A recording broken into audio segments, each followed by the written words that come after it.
The city outside Maya's window was a symphony of muted horns and distant sirens, a constant, low hum that most people found jarring, but she found strangely comforting. It was the sound of life, indifferent and ceaseless, a stark contrast to the quiet, almost sterile stillness of her Brooklyn apartment. Here, the only sounds were the soft scrape of her palette knife against canvas, the gentle bubbling of her tea kettle, and the occasional sigh that escaped her lips when a memory, unbidden, surfaced from the depths. Maya was an artist, primarily. Her work, a blend of abstract expressionism and melancholic realism, had garnered a small but devoted following online. She painted faces that weren't quite real, eyes that held stories, and landscapes that blurred the line between waking and dreaming. Her art was her solace, her shield, and her confessional. It was the one place she allowed herself to be truly vulnerable, pouring out emotions she dared not speak aloud. Her apartment, a spacious loft with exposed brick and high ceilings, was also her sanctuary. Canvases leaned against every wall, some finished, vibrant and brooding, others embryonic, waiting for her touch. A single, large window overlooked the bustling street below, offering a panorama of indifferent lives scurrying past.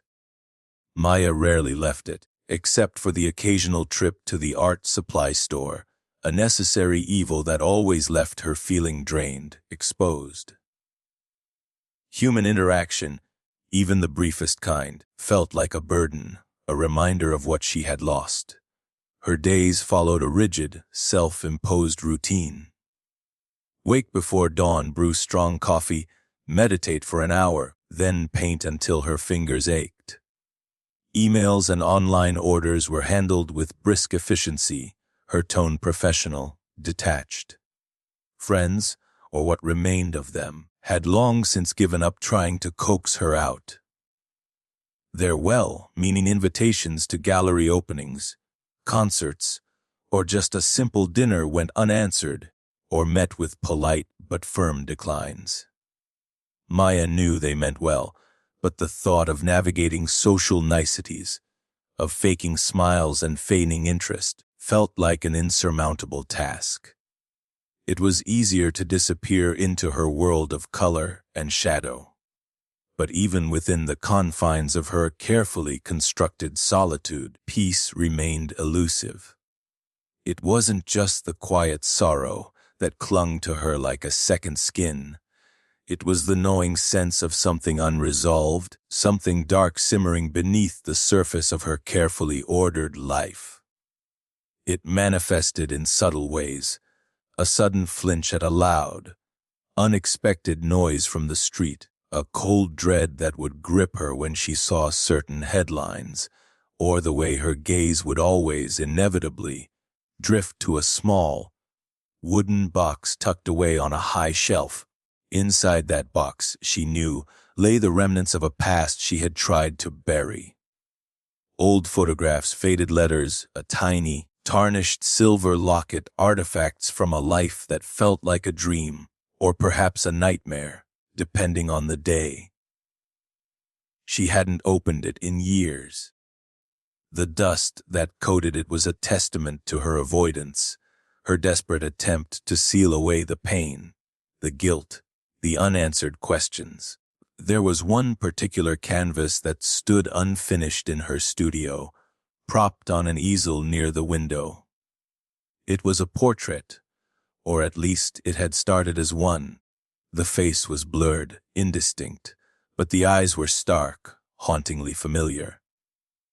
They were the eyes of a young woman, vibrant and full of life, yet shadowed by something Maya couldn't quite grasp. Every time she picked up her brush to work on it, her hand would tremble. The colors wouldn't come, the lines wouldn't flow. It was like trying to paint smoke, elusive and ethereal. This unfinished portrait was a mirror, reflecting her own unresolved past. She knew, deep down, that she couldn't move forward, couldn't truly live, until she faced what those eyes represented. Until she unearthed the truth that had lain buried for so long, festering in the quiet corners of her memory. The city hummed outside, oblivious. And Maya, in her fortress of art, knew her solitude wouldn't last forever. Something was coming, something she had long dreaded and, in a strange, twisted way, longed for. The quiet had held the secrets for too long. Maya often found herself drifting back to Meadow Creek, not in memory, but as if her soul itself still resided there, tethered by invisible threads. It was a small town, nestled in a valley that smelled of pine and damp earth, a place where everyone knew everyone, and secrets, if they existed, were well guarded beneath a veneer of folksy charm. Her childhood there was idyllic, in the way only small town childhoods can be. Endless summer days chasing fireflies, autumn afternoons spent kicking through piles of fallen leaves, winters warm with the scent of wood smoke from neighbors' chimneys. At the heart of her world in Meadow Creek was Lena. Lena, with her fairy red hair, infectious laugh, and an adventurous spirit that Maya, always more reserved, secretly envied.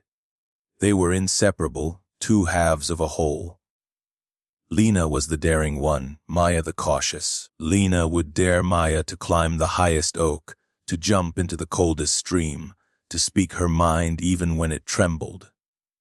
Maya, in turn, grounded Lena, offering a quiet confidante for her wildest dreams and deepest fears. Their bond was forged in whispered secrets, under starry skies and tearful embraces after teenage heartbreaks. They had plans, grand, sprawling plans for their future, leaving Meadow Creek, conquering the world, always together. Then came David. He drifted into Meadow Creek like a summer storm, all charm and dazzling smiles, with eyes that promised adventure and hands that always seemed to know how to soothe. He was older, maybe 5 years Lena's senior, a stranger to their small town, claiming to be an aspiring musician passing through. Lena, ever drawn to the unconventional, fell for him hard and fast. Maya, too, found herself charmed, though a faint, almost imperceptible tremor of unease always accompanied David's presence. He was too smooth, too perfect, his stories too polished. But Lena was radiant, utterly besotted, and Maya, fiercely loyal, pushed her doubts aside. David became a fixture in their lives, his magnetism pulling them both into his orbit. The Meadow Creek Community Center was the town's beating heart, an old converted mill that hosted everything from bake sales to talent shows. It was a place of warmth, laughter, and belonging. Lena, with her soulful voice, often performed there, serenading the town with folk songs and original tunes. The night of the fire, Lena was scheduled to perform a special set, a culmination of months of practice. It was a big deal for her, and Maya had promised to be there, front and center, cheering her on. David was supposed to be there too, running sound. But fate or something darker intervened. That evening, a sudden, violent stomach bug hit Maya. She was doubled over, wretched and feverish. Lena, ever the caretaker, urged her to stay home, promising to send David over with updates, to record her performance on his phone. Maya, miserable and disappointed, reluctantly agreed, collapsing into bed. She drifted in and out of sleep, the distant sounds of the community center's pre-show buzz a dull ache in her ears. Then the siren, not the familiar distant wail, but a frantic, insistent shriek that grew louder, closer.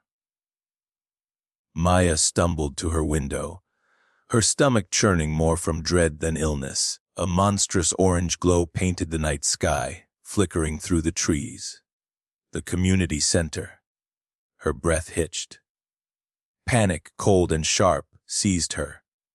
She called Lena's phone, David's phone, again and again. No answer. She tried to get dressed, to run there, but her legs felt like lead, her body betraying her. By the time the sun rose, Meadow Creek was a town in mourning. The community center was a charred ruin, its laughter and music turned to ash. The official report stated a faulty electrical wire, an accidental fire. But the whispers began almost immediately. Whispers about who was seen where, about David's sudden disappearance, about Lena. Lena's body was recovered, identified by a small, unique silver charm she always wore. Maya's world imploded. Lena gone. David vanished. Her illness that night, which had felt like a cruel twist of fate, now felt like a curse, a barrier that had prevented her from being there, from doing something. Guilt consumed her. Why hadn't she pushed harder to go? Why hadn't she seen the flicker of something off in David's eyes? The town grieved, then slowly moved on, accepting the official explanation. But Maya couldn't. She knew, with a certainty that chilled her to the bone, that it wasn't just an accident. The memory of David's too smooth charm, his casual dismissal of small, town gossip, now felt sinister. The questions unasked by the town echoed relentlessly in her own mind. What truly happened that night, and where was David? The answer, she feared, was buried deeper than the ashes of the community center. Years bled into each other, each one cementing Maya deeper into her self-imposed isolation. The guilt remained a constant companion, a dull ache that flared into sharp agony whenever she allowed herself to truly remember. She had packed up her life in Meadow Creek, leaving behind the hushed condolences and pitying glances, desperate for a fresh start in the anonymity of the city. Her art became her solitary confidante, the only outlet for the tumultuous emotions that churned within her. The catalyst for change came, as it often does, unexpectedly and quietly. Maya's elderly aunt, who had steadfastly remained in Meadow Creek, had finally decided to move into assisted living. Maya, despite her aversion to her hometown, felt obligated to go back and help clear out the old family house. It was a difficult journey, each familiar landmark a fresh wound, each dusty corner of the house teeming with ghosts of the past. On her last day, as she was sifting through the forgotten contents of the attic, a repository of family history, forgotten toys, and discarded memories, she found it. Tucked away in a grimy, forgotten trunk beneath a pile of old linens was a small, wooden box. Not the wooden box she kept in her apartment, but one identical to it, a childhood trinket. Curious, she opened it. Inside, nestled amongst dried flowers and faded photographs of school friends she no longer recognized, was a thick, cream-colored envelope. It was addressed to her in Lena's unmistakable, looping handwriting. Maya's breath caught in her throat. The postmark. She stared at it, her fingers trembling. It was dated the day before the community center fire. Her mind raced. How? Why hadn't she received it? Had it been lost in the mail? Or worse? With shaking hands, she tore open the seal. The paper was thin, fragile with age. Lena's words, once so vibrant, now seemed imbued with an eerie, prophetic weight. Maya, I need you. I know this sounds crazy, but David, he's not who we think he is. I've found things, terrible things. He's involved in something dangerous, something illegal, with people from outside Meadow Creek. Drug deals, money laundering. The charming musician act is a complete lie. He's been using the community center as a front for some of his operations, using the events as cover.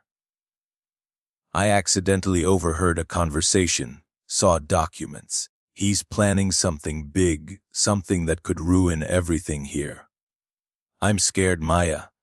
Really scared.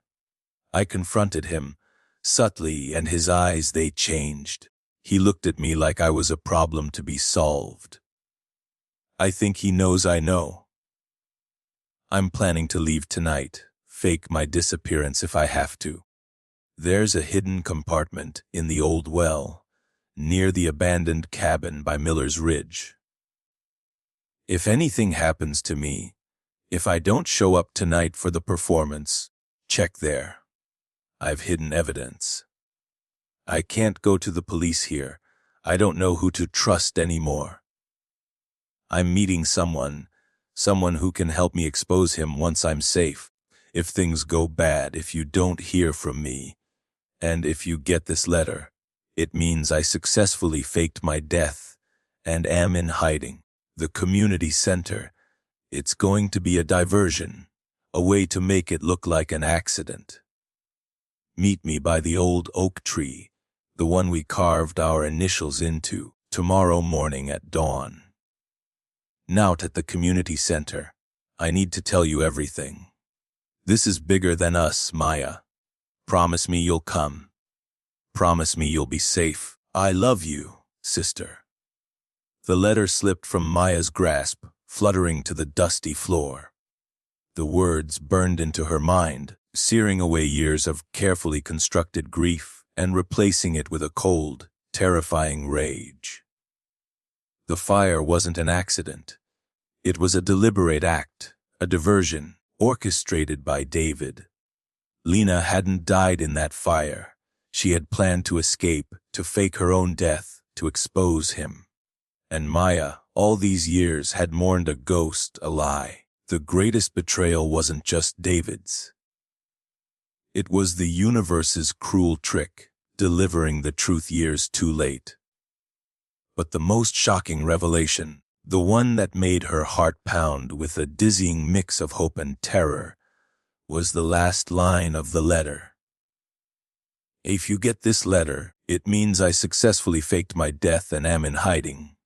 Lena was alive. She had been all along, living, breathing somewhere.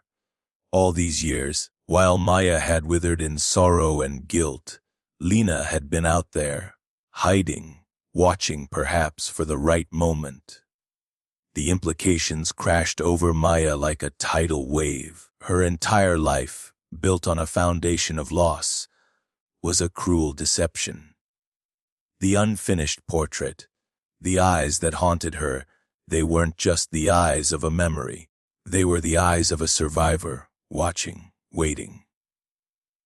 The quiet city hum outside her window suddenly seemed deafening, mocking her ignorance. The time for hiding was over. The time for answers, and perhaps for justice, had begun. The letter was a grenade, detonating years of carefully suppressed grief and guilt, leaving nothing but scorched earth in its wake. Maya felt a terrifying surge of emotions, incandescent rage at David's calculated cruelty, profound relief at the possibility of Lena's survival, and a crushing despair at the monumental deception she had lived under. Her world, once a carefully curated sanctuary of solitude, had shattered into a million sharp fragments. She didn't sleep that night, nor the night after. The dust of her aunt's attic clung to her clothes, a tangible reminder of the revelation. Her mind raced, sifting through every memory, every casual comment, every detail of that fateful period. David's charm now seemed a slick veneer for something predatory. Lena's quiet anxieties in the weeks leading up to the fire, once dismissed as pre-performance jitters, now screamed warnings. The official report, accepted by the town, was a convenient lie, a cover-up. Her initial impulse was to scream, to confront David, to expose him. But Lena's letter had warned against haste, against trusting anyone. I don't know who to trust anymore. Lena had written. That chilling sentence resonated deeply. If David was connected to a drug ring, his reach could be far greater than a small town musician. The first step was to verify the old well near the abandoned cabin. Maya knew exactly where it was. The next morning, fueled by cold coffee and a desperate hope, she drove to Miller's Ridge. The cabin was a crumbling ruin swallowed by overgrown weeds. The well, a stone circle half hidden by brambles, loomed ominously. With trembling hands, she searched for the hidden compartment Lena had mentioned. It took an hour of frantic searching. Her fingers scraped raw. Before she found it, a loose stone near the lip of the well, cleverly disguised.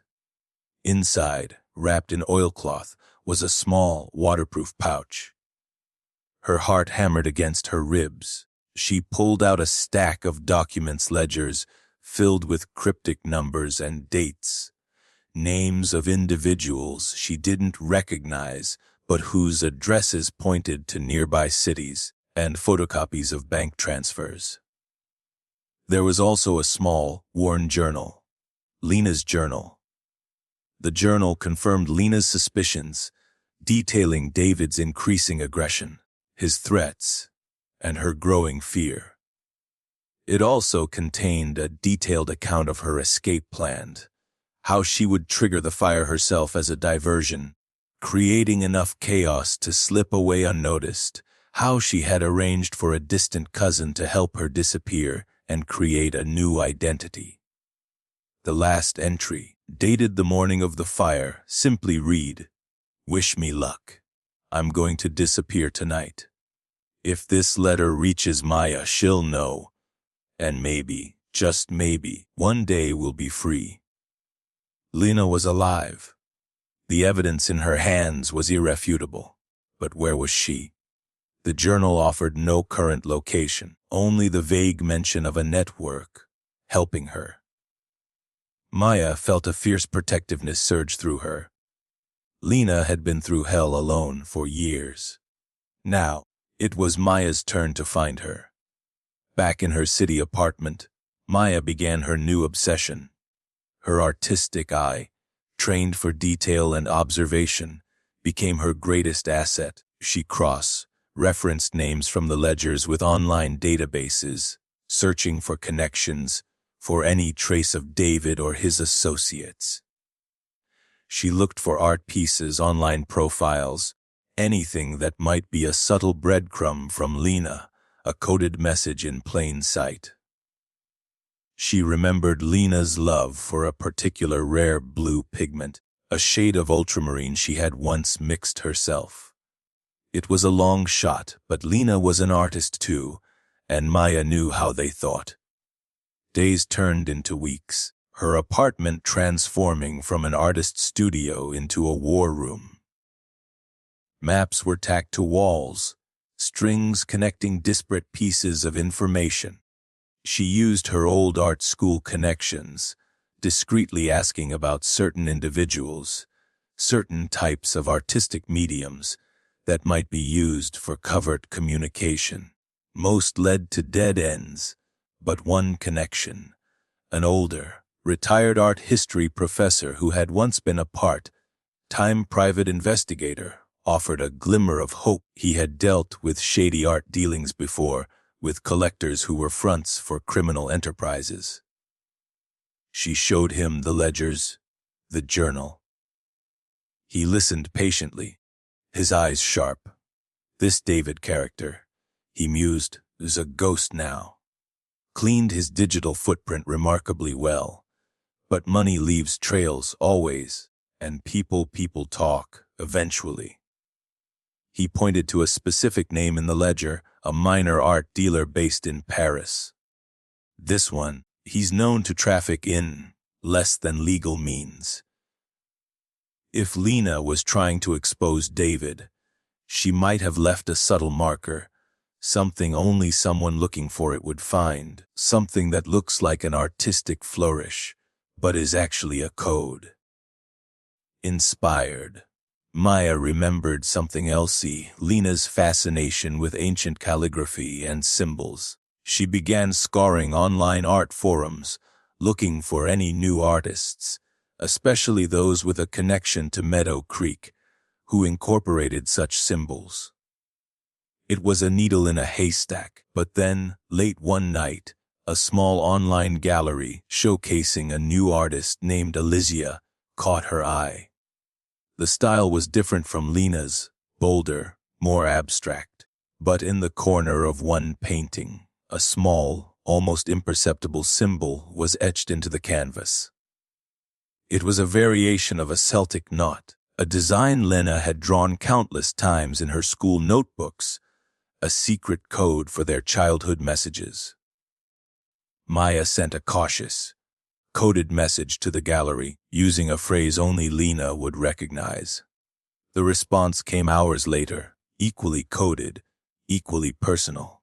Lena was alive, and she was ready to talk. The message included a time and a public park bench in a quiet corner of Central Park.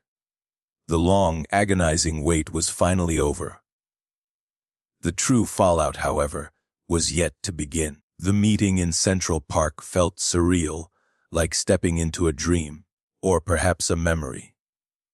Lena sat on a weathered park bench, a large brimmed hat shadowing her face. She was thinner, her once vibrant red hair now streaked with premature gray, her laugh lines replaced by a guarded tension around her eyes. But it was Lena. Her eyes, still the same piercing blue, met Maya's, and for a moment, the years, the trauma, the deception, all fell away. Their reunion was a maelstrom of emotions, hugs that were both desperate and hesitant, tears that mingled with forced smiles. Lena's voice was softer, raspy from years of disuse, or perhaps from the weight of her secret. She spoke of a life in shadows, of fear, of constantly looking over her shoulder. She had relied on a small, underground network that helped victims of powerful criminals disappear and rebuild. They had kept her safe, but at the cost of her old life. She had watched Maya from afar, seen her art, knew her friend was suffering, but couldn't risk exposure. "I wanted to tell you so many times," Lena whispered, her voice cracking. "But David, he had eyes everywhere. I couldn't put you in danger." The conversation turned to David. Lena revealed the full extent of his operation, a sophisticated network of art forgery and drug distribution, using galleries and art shows as fronts for money laundering. He had expanded his reach far beyond Meadow Creek, operating under several aliases, always one step ahead of the law. Lena had painstakingly gathered more evidence over the years, risking her new life to do so. She wanted justice, but not through legal channels. The police are too slow, too easily corrupted by someone like him. Lena stated, her voice hardening. "I want to ruin him. Publicly, irrevocably." Her plan was bold, dangerous, and morally ambiguous. Lena wanted to use Maya's upcoming solo exhibition in New York, a highly anticipated event in the city's art scene, as the platform for David's downfall. Maya, as a respected artist, had the credibility. Lena, with her hidden network, had the information. The idea was to embed damning evidence-coded imagery, hidden messages within the brushstrokes, digital watermarks that would link David to the forged art and drug money into Maya's art pieces. Then, at the exhibition, Lena's network would expose the codes, releasing the evidence to a hungry public and, more importantly, to the dark corners of the art world that David relied on. It was a plan for public shaming, financial ruin, and social annihilation, rather than a legal conviction that could be bought or twisted. Maya was horrified, yet fascinated. This wasn't the justice she had envisioned, clean and lawful. This was a form of revenge, raw and unforgiving. But after years of living with the lie, after Lena's sacrifice, Maya found herself agreeing. Her art, once her sanctuary, would become her weapon. The exhibition was a blur of flashing lights, hushed conversations, and strained smiles. Maya had poured everything into the new pieces, each canvas a testament to their shared pain, each brushstroke a carefully placed piece of the puzzle. The coded messages were subtle, almost invisible to the untrained eye, but glaringly obvious once the key was provided. Lena, observing from the periphery, gave the signal. Within hours, the carefully orchestrated exposure began.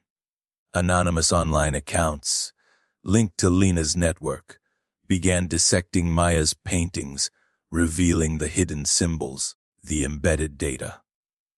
News outlets, always hungry for scandal, picked up the story. The art world erupted. David, who had dared to show his face at the exhibition, initially laughed it off. But as the evidence mounted, as the meticulously documented connections between his shell companies, his art deals, and the illicit activities became undeniable, his composure shattered. His empire, built on lies and illicit gains, began to crumble. Business partners pulled out, accounts were frozen, galleries cut ties. He was a pariah, his reputation in tatters, his carefully constructed life dissolving around him. He vanished from the public eye, slipping back into the shadows from which he had emerged, a ruined man. Justice, in a way, was served. But the cost was immense. Lena, though free from David's immediate threat, could never truly reclaim her old life. She remained in the shadows, a ghost in the modern world, her reunion with Maya bittersweet, laced with the trauma of their shared past. Their friendship, once so innocent, was now irrevocably changed, bound by a dark secret and a morally gray act of retribution. Maya, too, was transformed. The unfinished portrait in her studio, once a symbol of her unresolved grief, was now completed. The eyes were no longer haunting, they were resolute, shadowed by experience but fiercely alive. She continued to paint, but her art took on a new dimension, bold and challenging, reflecting the complexities of truth and consequence. She had achieved a form of justice, but it wasn't clean. It left scars, but also a strange, hard-won clarity. She often wondered if David would ever truly face the law, or if this public ruin was his only punishment. She didn't know. The city hummed outside, indifferent as always. But now, Maya listened to its ceaseless rhythm, not with quiet sorrow, but with a new, fierce understanding of the dark currents that ran beneath its surface, a part of which she now irrevocably was.